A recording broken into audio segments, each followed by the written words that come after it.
November 1957. A cocky 17-year-old named Jerry Schilling snuck backstage at an Elvis concert with one mission: pull off the perfect prank on the king of rock and roll. He expected security to throw him out. He expected Elvis to be furious. What he didn't expect was for Elvis to sit him down, look him in the eye, and give him advice so profound it would guide him for the next 68 years. November 15th, 1957, Memphis, Tennessee. Ellis Auditorium. Jerry Schilling was 17 years old, full of teenage confidence, and standing backstage at an Elvis Presley concert with a plan that was either brilliant or completely insane. He'd gotten backstage through a combination of charm, luck, and a fake press pass he'd made in his high school print shop. The security guards had barely glanced at it. They were too busy managing the chaos of an Elvis show, screaming fans trying to break through barriers, reporters shouting questions, photographers jostling for position. Jerry had one goal: pull off a prank so legendary that people would talk about it for years. The teenager who outsmarted Elvis Presley. The prank was simple, but bold. Jerry had written a fake telegram and planned to deliver it to Elvis right before he went on stage. The telegram claimed to be from Colonel Parker, saying the show was canceled due to excessive hip movement concerns from city officials. It was harmless. Elvis would read it, maybe panic for 5 seconds, then realize it was fake. Jerry would get his legendary moment, slip away before security caught him, and have the best story of his life. What could go wrong? Everything, it turned out. The prank unfolds. Jerry waited in the backstage corridor, watching Elvis's dressing room door. His heart was pounding. His hands were sweating. The fake telegram felt like it was burning a hole in his pocket. Elvis emerged 15 minutes before showtime, wearing the outfit that would become iconic: pink jacket, black pants, that famous pompadour perfectly in place. He was surrounded by his guys: Red West, Lamar Fike, Gene Smith, all of them laughing about something. This was Jerry's moment. He stepped forward, affecting his most official voice. "Mr. Presley, urgent telegram from Colonel Parker." Elvis stopped, looked at Jerry. The guys around him went quiet. Jerry handed over the telegram with a straight face, trying not to smile. Elvis unfolded it, started reading. Jerry watched, waiting for the moment of confusion, the dawning realization it was fake, then the laugh. But Elvis didn't laugh. Jerry executes the prank, and Elvis's reaction shocks everyone. Elvis read the telegram once, then twice. His face was unreadable. Then he looked up at Jerry with an expression that made Jerry's stomach drop. Not anger, not amusement. Something else. Something Jerry couldn't identify. "Who are you?" Elvis asked quietly. I'm Jerry. Jerry Schilling. I'm a journalist." The lie sounded pathetic even to Jerry's own ears. Elvis stared at him for a long moment. Then he looked at the telegram again, then back at Jerry. "This is fake," Elvis said. It wasn't a question. Jerry felt his face flush red. Yes, sir. It was supposed to be funny. It was just a prank. I'm sorry. I'll go." "Wait," Elvis said. Jerry froze. Elvis handed the fake telegram to Red West.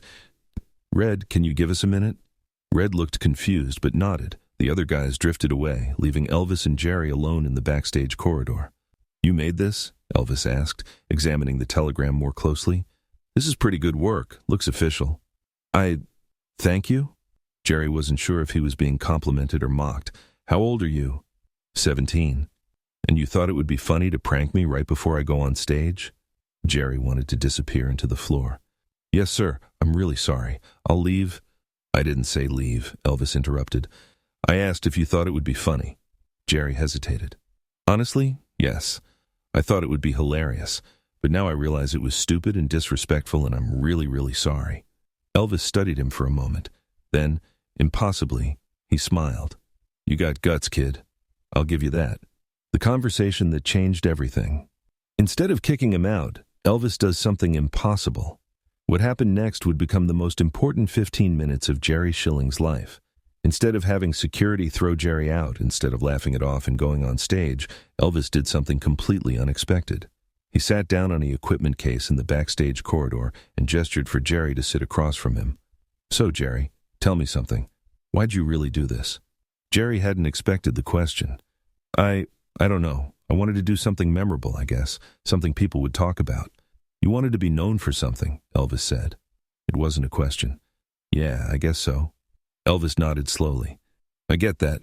How old did you say you were? 17. Same age I was when I made my first record. Elvis leaned forward. Let me ask you something else. When you were planning this prank, when you were making that fake telegram, were you thinking about me? About what would happen to me when I read it? Jerry felt ashamed. No, I was just thinking about the story I'd get to tell. Exactly, Elvis said, and that's what I want to talk to you about. For the next 10 minutes, with a concert about to start and thousands of screaming fans waiting, Elvis Presley talked to a 17-year-old kid who'd just tried to prank him. Not about the prank, about life. Jerry, can I tell you something? Something I wish someone had told me when I was 17? Yes, sir.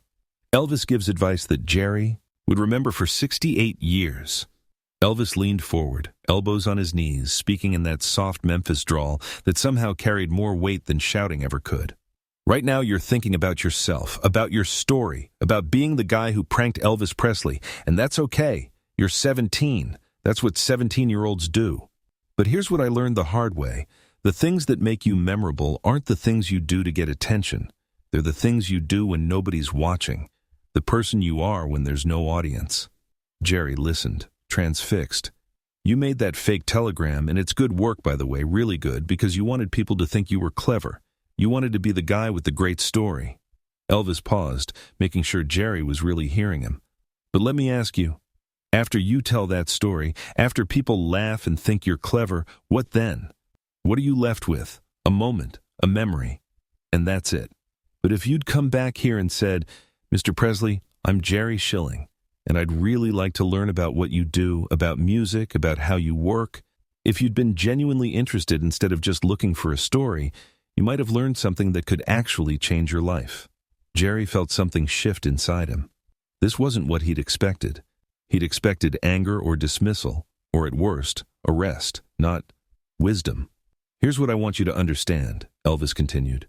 People are going to remember you for one of two things, what you take from them or what you give to them. You tried to take something from me tonight, a reaction, a story, a moment you could use. But the people who matter, the people who change the world, they're the ones who think about what they can give, what they can contribute, how they can help. Elvis stood up. He had 5 minutes before he needed to be on stage. So I'm going to give you a choice, Jerry. You can leave right now with your prank story. Tell your friends you fooled Elvis Presley. Get your laughs, have your moment. He paused, looking Jerry directly in the eye. Or you can stay. Watch the show from the wings. Afterwards, if you want, you can ask me questions, real questions, about music, about life, about whatever you want to know, and maybe you'll learn something that's worth more than a story. But if you stay, you can't tell anyone about the prank. You can't use this night as a story to make yourself look clever. This night becomes about learning, not about taking. Elvis extended his hand. What do you say? Jerry looked at Elvis's outstretched hand. This was the moment that would define everything that came after. He shook it. I'd like to stay, sir, and learn. Elvis smiled, a genuine smile that reached his eyes. Good answer. Now come on, I've got a show to do. What Jerry learned that night, Jerry Schilling watched that concert from the wings, watched Elvis perform for 8,000 screaming fans, watched how he connected with people, how he gave every ounce of energy to the audience, how he made each person feel like the show was just for them. After the show, sweating and exhausted, Elvis kept his promise. He sat with Jerry for another hour, answering questions about music, about fame, about staying true to yourself when the world wants to turn you into something else. But the conversation kept coming back to the lesson Elvis had given him before the show. You're going to be tempted your whole life to take shortcuts, Elvis said. To get attention by being clever or shocking or controversial. And sometimes that works. Sometimes you get your moment. But moments fade, Jerry. What lasts is character. What lasts is the person you choose to be when it would be easier to be someone else. Elvis looked at the young man who'd tried to prank him just a few hours earlier. You've got something, kid. I can see it. You're smart, you're bold, you're creative, but you got to decide. Are you going to use those gifts to take from people or to give to them? How do I know which I'm doing? Jerry asked. Ask yourself this before you do anything. If nobody ever knew I did this, would I still do it? If the answer is no, if you're only doing it for the recognition or the story or the attention, then you're taking. But if you do it even if nobody knew, if it's genuinely about making something better or helping someone or creating something good, then you're giving. and that's the person you want to be. The aftermath. Jerry Schilling left that concert with something far more valuable than a prank story. He left with a philosophy that would guide the rest of his life. He never told anyone about the prank, not for years. Not until Elvis had passed away and Jerry wanted to honor the lesson, not the stunt. Instead, Jerry made a different choice. He became genuinely interested in Elvis, not as a celebrity to exploit, but as a person to learn from. 6 months later, Jerry was working for Elvis. Not because he'd pranked him, because he'd proven he was interested in giving, not taking. Jerry Schilling would go on to become one of Elvis's closest friends, part of his inner circle for the next 20 years. He'd be there for the triumphs and the struggles, the highs and the devastating lows. But through it all, he carried that lesson from November 1957, the legacy of advice. 65 years later, Jerry reveals why that advice saved his life. Jerry Schilling is 84 years old now. He's worked with Elvis, the Beach Boys, and dozens of other legendary artists. He's produced films, managed careers, been trusted with the most intimate details of some of the biggest stars in history. And people always ask him the same question. How did you get into this business? How did you become so successful? For decades, Jerry would give vague answers, talk about luck, about being in the right place at the right time. But in 2022, on the 65th anniversary of that night in Memphis, Jerry finally told the full story publicly. The prank, the conversation, the choice. That night changed my life, Jerry said in an interview. Not because I met Elvis, because Elvis taught me something that every 17-year-old needs to learn, but most don't figure out until it's too late. He taught me that who you are matters more than what you do, that character beats cleverness, that giving beats taking. Jerry paused, emotional at the memory. I went backstage that night as a kid looking to take something from Elvis. A reaction, a story, a moment I could use to make myself look good. And Elvis saw right through it. He saw a kid who was smart but misguided, who had potential but was pointed in the wrong direction. And instead of punishing me or humiliating me or just laughing it off, Elvis gave me a gift. He gave me 15 minutes of his time and a piece of wisdom that I've used every single day for 65 years. He didn't have to do that. He had a show to perform. He had 8,000 people waiting. He could have had security throw me out and nobody would have blamed him. But he chose to invest in me, a stupid kid with a fake telegram, because that's who Elvis was when nobody was watching. That's who he was when there was no camera, no audience, no benefit to himself. Jerry pulled out something from his wallet, a yellowed piece of paper, folded carefully, the fake telegram from 1957. He'd kept it all these years. I keep this to remind myself, Jerry said, remind myself of the person I was, focused on taking, on getting my moment, on being clever at someone else's expense. And I keep it to remind myself of the person Elvis taught me to be, someone who asks, what can I give? How can I help? How can I contribute? That question has guided every decision I've made for 65 years, every career choice, every relationship, every moment when I had to choose between taking a shortcut or doing things right. Jerry looked at the camera, speaking directly to viewers. If Elvis had just laughed off my prank, I'd have a funny story, that's all. I'd have told it at parties for years, gotten my laughs, and that would be it. But because Elvis chose to teach instead of dismiss, because he invested 15 minutes in a stupid kid who didn't deserve it, he changed the entire trajectory of my life. That's the real story. Not that I pranked Elvis, but that Elvis saw past the prank and decided I was worth his time, worth his wisdom, worth investment. Jerry's voice cracked slightly. And I've tried every day since then to be worthy of that investment, to be the person Elvis saw potential in, to give instead of take. Because that's what Elvis taught me. We're not defined by our worst moments or our dumbest decisions. We're defined by what we do after those moments, by whether we learn and grow or just keep taking. Has someone ever seen potential in you that you didn't see in yourself? Has someone invested in you when they didn't have to? Share their name in the comments. Sometimes one person's belief changes everything. November 1957, a 17-year-old kid tried to prank Elvis Presley for attention, for a story, for 15 seconds of cleverness, and Elvis could have given him exactly that. Could have laughed, could have been angry, could have had him thrown out. Any of those responses would have been justified. Instead, Elvis gave him something infinitely more valuable, a philosophy for living. Are you trying to take from people or give to them? That's the question Elvis posed to Jerry that night, And it's the question we all need to ask ourselves. How many times do we do things just for the story, just for the recognition, just to prove we're clever or bold or different? We pull pranks. We chase viral moments. We do things specifically because they'll make good social media content or good stories to tell at parties. And there's nothing inherently wrong with that. We're all looking for our moments. But Elvis's wisdom was deeper. Those moments fade.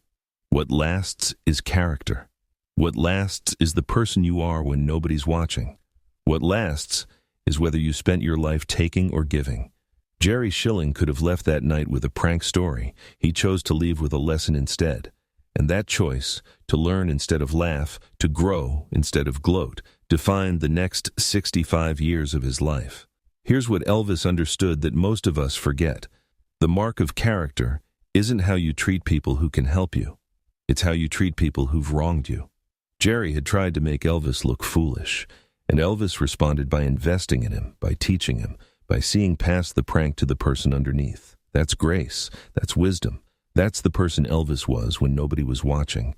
How many of us would do the same? How many of us, when someone tries to make us look foolish, would sit down and teach them instead of dismissing them? Elvis chose to give when he could have taken, chose to invest when he could have ignored, chose to teach when he could have punished. And because of that choice, Jerry Schilling became not just successful, but significant. Not just well-known, but well-respected. Not just clever, but wise. Think about your last week. Were you focused on taking or giving? On getting attention or adding value? On clever moments or lasting character? Be honest in the comments. Sometimes awareness is the first step to change. Subscribe to Elvis Presley Legacy Stories for more moments proving that the greatest legacy isn't what you take from the world, it's what you give to it. Share this with a young person who needs to hear this lesson, with someone chasing viral moments instead of lasting value, with anyone who needs reminded that character beats cleverness. And if you're 17 years old right now, trying to figure out who you want to be, hear this. You'll be tempted to take shortcuts, to chase attention, to do things just for the story. But the people who matter, the people who change lives, the people who leave legacies, they're the ones who ask, what can I give? Jerry Schilling tried to prank Elvis and got legendary advice instead. That advice guided him for 65 years, and now it's yours too. Are you trying to take from people or give to them? Answer that question honestly. Then live accordingly. That's the lesson Elvis gave a 17-year-old prankster in 1957, and it's just as true today.